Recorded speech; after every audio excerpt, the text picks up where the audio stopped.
Mercy George Igbathe, the founder of Lentor, shares with us why we should equip ourselves with the right skills. How can technology accelerate innovation, increase our GDPR, help a lot of our youth get gainful employment?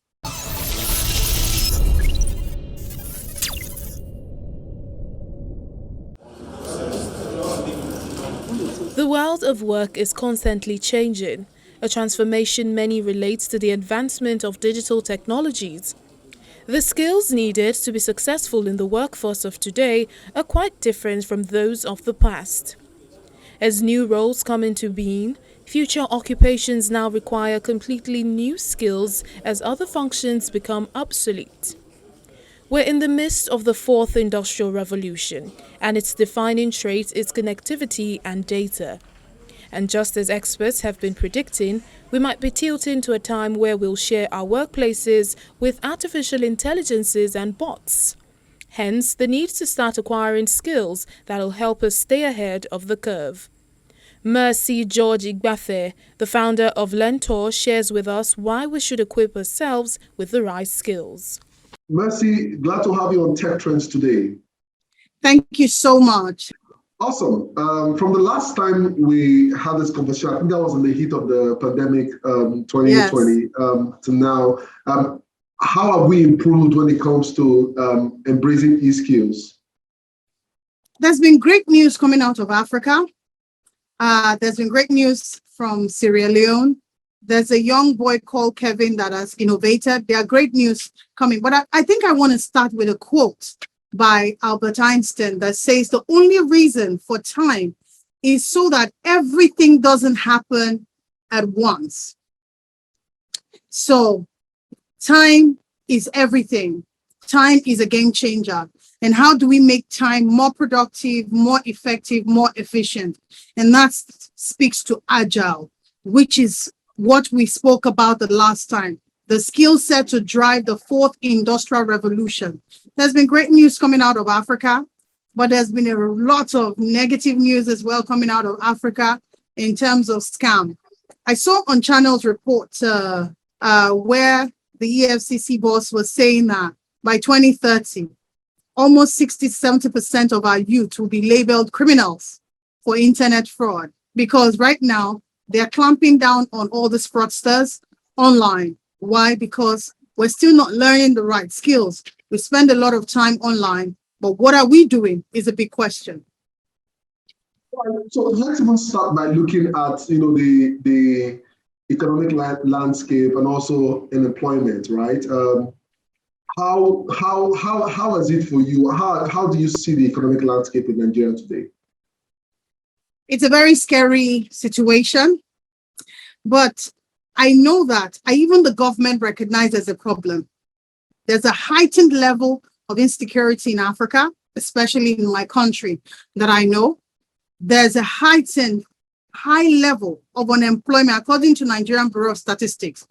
The projection by the end of 2021, they projected that unemployment is going to dip into 40%, which is already worse. There's no job. Inflation is high. The cost of living, if we go back to the Maslow hierarchy of needs, everybody's at a survival mode at the moment. We're just trying to survive.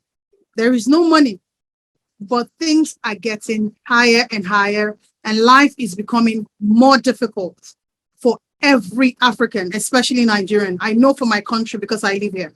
So how can technology accelerate innovation, increase our GDPR, help a lot of our youth get gainful employment? What are the jobs in demand today? How can you learn those skills? What are the things that can make a lot of difference? One thing is clear: Africans want to learn. The skills that are highly sought after today are Scrum Masters. And what is Scrum really? It's under the framework of Agile that has 46 frameworks. So Scrum is one of them. There's Kanban, there's SAFe, there's even project management has now embedded Agile way of working into PMI. And a lot of us are not learning the relevant skill. And I understand why. Barrier to entry is equally a challenge. It's a major problem in Africa, because everybody sets up school just to exploit, not so much to educate, not so much to develop, not so much to build capacity, which is what we are lacking. We are creating opportunity as young people in Africa. How can we change that narrative? How can we help the young person say, scamming is not the only way? There are things that you can learn. Just being a data analyst, you can earn $70, $50 to $70 an hour, just sitting down, helping businesses, looking at their data, which we have tons of data in Africa, but we don't have the people with the skill set to be able to make sense of this data. And these jobs are highly sought after. Data analyst, cybersecurity expert, just name them. Product owner, business analyst, product managers. The list goes on, but we need the people to get the relevant skills to be able to deliver these jobs. So let's, try to bring us up to speed from what you have seen. Maybe you mentioned India or any part of Asia. How has the government played a role in some of those environments? In China, for instance, I understand I've not been to China based on what was told. Within every 100 meters radius, there's a factory. They've created an enabling environment. So as an Asian, I would include Indians as well. So we go to school to pick up masters, MBA. We pride ourselves. I'm a BSc holder, MSc holder, MBA holder. But that's the reverse. All the call center that was migrated, this migration started like 15 years ago to India, for instance, having a call center there because labor is cheap. They started working within an agile environment. So they are developing skills of what it means to, okay, what do I need to do? There are processes put in place that I need to deliver a call, answer this call. If it has to be escalated, I need to do the handoff. How do I do that? They have been trained. Many of them don't have BSc. So they start earning money in dollars. They start saving. By the time they have matured, they go back to school, pick up their MBA, which is a better way of working. So number one, the government has created an enabling environment for them to thrive, for them to learn. That's why investor would come. For investor to come into Africa, there has to be enabling environment. Now we have SMEs, we have businesses, we have a lot of tech giants, we have tech businesses, we have a lot of telcos. Telcos that we have. What kind of personnel that you have in your organization? My final question to you is, I love how you've spoken so passionately, but my final question to you is, do you think that Africa can genuinely get to compete if we don't change our educational structure? It's a must. That has to change.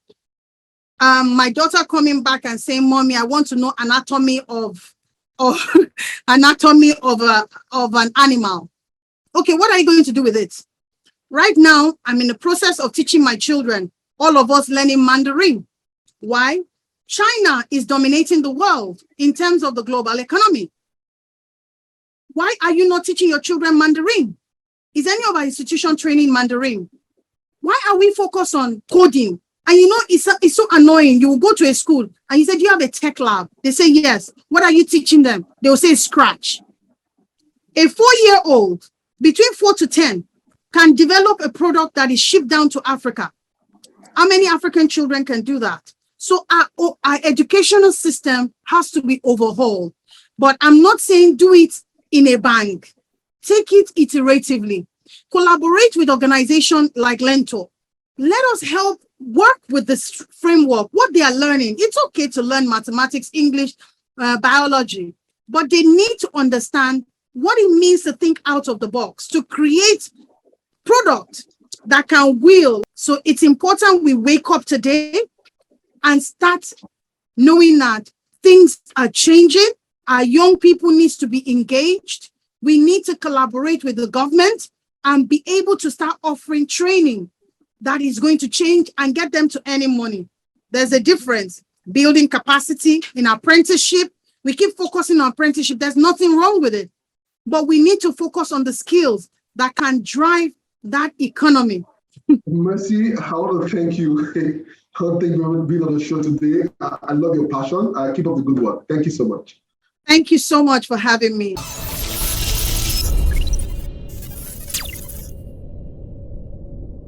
My guest has been Mercy George Igbafe, founder, Lentor. Go out there and equip yourself with the right skills of the future. Because remember, with quantum computing, machine learning, and many other interesting technologies, the game has changed for real. We've come to the end of the show, but it doesn't end here. The conversation continues online. Check out the show on Channels TV, YouTube, or cfablog.ng. For Tech Trends, I'm Chukwemeka Agbata.